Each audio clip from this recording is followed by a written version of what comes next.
Baseball has always celebrated its gods, Ruth Mays Griffey. But perhaps no player in modern times has blended power, speed, and precision as seamlessly as Mike Trout. For over a decade, he's been the embodiment of five-tool perfection, an athlete whose WAR numbers rival legends, whose swing is poetry, whose humility is rare. And yet, when October arrives, he disappears. 3 postseason games. That's it. For a player many call the best of his generation, his October resume fits on a napkin. How does that happen? How does someone so great, so universally respected, become the face of a franchise, but never the face of a playoff run?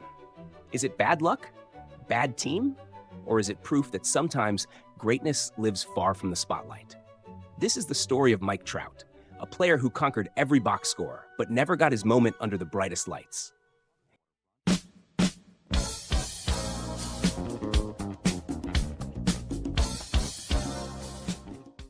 Mike Trout was born in Vineland, New Jersey, but it was the small neighboring town of Millville where his story took root. A bluer community tucked away in South Jersey, Millville wasn't known as a pipeline for baseball greatness. But for Mike, the town's modest streets and dusty ball fields were more than enough. His father, Jeff Trout, had once been a promising prospect himself, drafted by the Minnesota Twins in the 5th round of the 1983 draft. He played 4 seasons in the minors before injuries ended the dream. But that dream didn't die. It simply moved on to his son.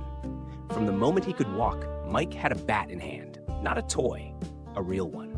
He'd spend hours in the backyard, launching wiffle balls into the trees, imagining the roar of a crowd that wasn't there. His parents built a batting cage in their yard, not as a luxury, but because it was the only way to keep up with a kid who couldn't stop swinging.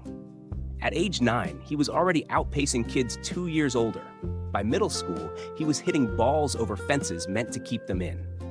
Coaches whispered, scouts started circling. But Mike? He just kept showing up early, staying late, and running harder than anyone else. Millville High School became his launching pad. He wore number 1, not because of ego, but because it reminded him to play like he was trying to be the best.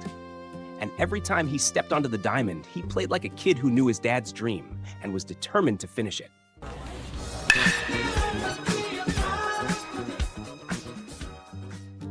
The turning point didn't happen under bright stadium lights. It happened on a warm summer night in the quiet town of Lakeland, Florida, during a little-known event called the East Coast Professional Showcase. Mike Trout wasn't supposed to be the main attraction. Scouts had flown in to see bigger names from Florida, Georgia, and California, players from traditional baseball hotbeds. New Jersey kids didn't exactly headline national showcases.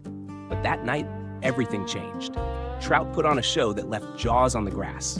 He ran the 60-yard dash in 6.5 seconds, elite by any measure. Then came the BP session. Laser after laser screaming off his bat, clearing fences with ease, turning heads like few had ever done in a pre-draft setting. By the end of the night, the buzz around him was deafening. A West Coast scout reportedly called his boss and said, "I just saw the best player here and he's from New Jersey." Still, there was doubt. Some teams saw a safe pick. Toolsy, sure, but raw. When draft day came in 2009, 24 names were called before his. Then, at pick number 25, the Los Angeles Angels made a decision that would change their franchise and the sport. They selected Michael Nelson Trout from Millville Senior High School. That moment, simple, quiet, almost overlooked, would later be known as one of the greatest draft steals in modern baseball history. And for Mike, it was no accident. It was the start of a promise he intended to keep, not just to the Angels, but to the game itself.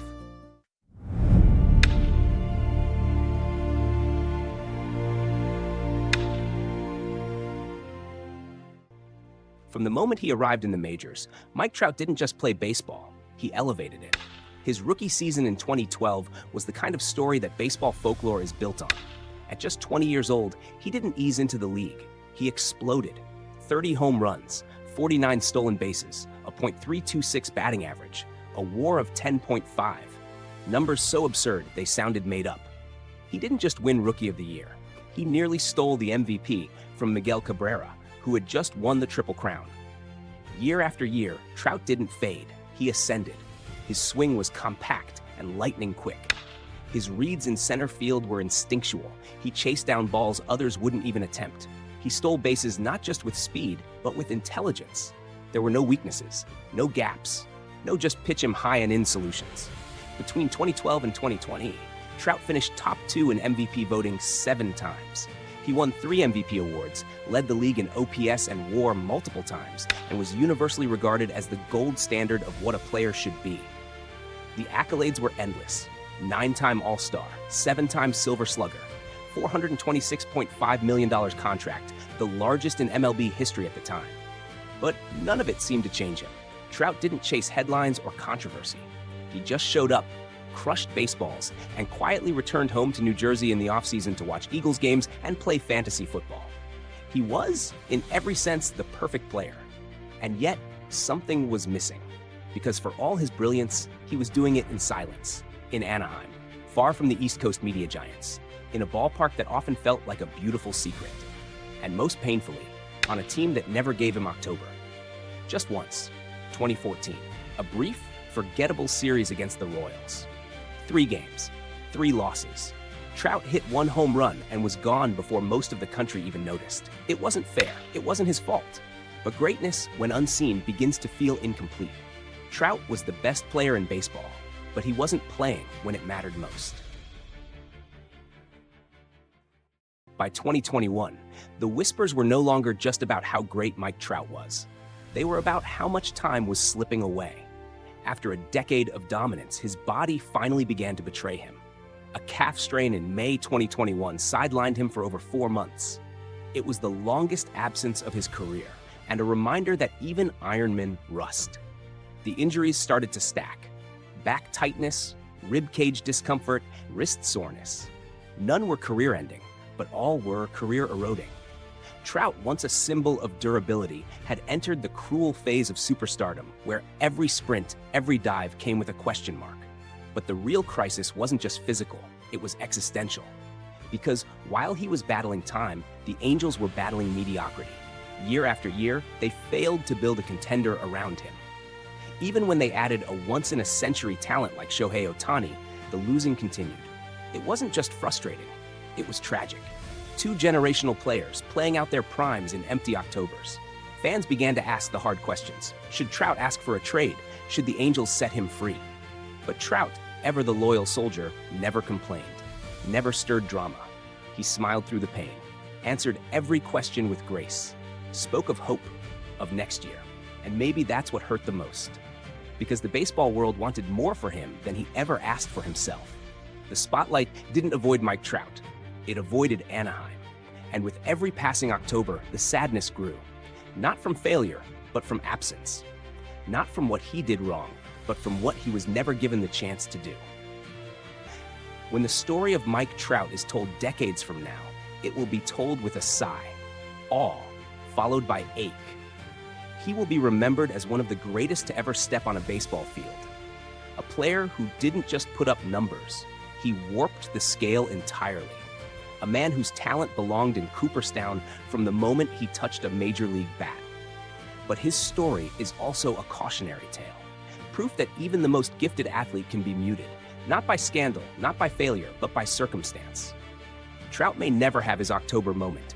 He may never hold a World Series trophy above his head or parade through a sea of fans in confetti rain. The rings, the banners, the clutch walk-offs, they may belong to someone else. And yet, his legacy is intact. Not because of what he won, but because of how he played. With grace, with humility, with joy. In an era desperate for headlines and personalities, Trout was a throwback, letting his game do the talking and letting that game speak volumes. In a rare interview, he once said, "I just want to be remembered as a good teammate." That's it. But for millions who watched him, that will never be enough. Mike Trout didn't chase fame. He chased greatness, and he caught it, quietly, humbly, before handing it back to the game he loved.